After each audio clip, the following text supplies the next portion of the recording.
Hi, my name is Danielle Olms and I'm the broker and owner of Keyrenter St. Charles Property Management. When I'm first onboarding a new property to manage, one of the conversations that I always have with the owner of the property is if they will allow pets.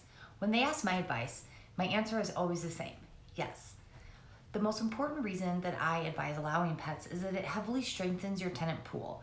Apartments.com conducted a survey and found that over 75% of renters have a pet. That's a lot of potential renters with pets and a lot of people that you're missing out on if you're excluding tenants with pets. Tenants with pets also tend to stay longer. They may be thinking about moving, but then they can't find another pet-friendly home to rent, so they end up staying in your rental for longer. Vacancy is the biggest profit sucker of owning rental property, so anything to keep tenants in longer is good. And do you want to know something else? The risk of major pet damage is actually really low.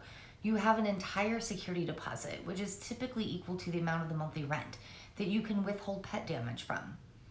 So what if you just want to try listing first saying no pets allowed, and then if it takes a while to find a tenant without a pet, we can open the home up to pets allowed?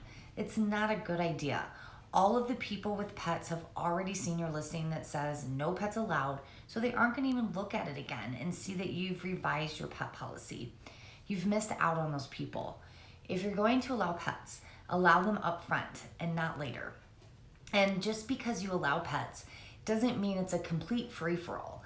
Our general guideline is to allow up to 2 pets, but if you only want to allow up to 1, that's totally okay.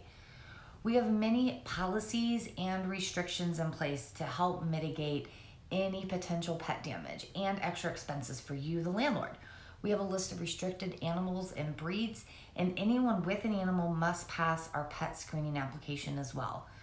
We also have a very solid pet contract that is signed along with the lease that thoroughly outlines the tenant responsibilities.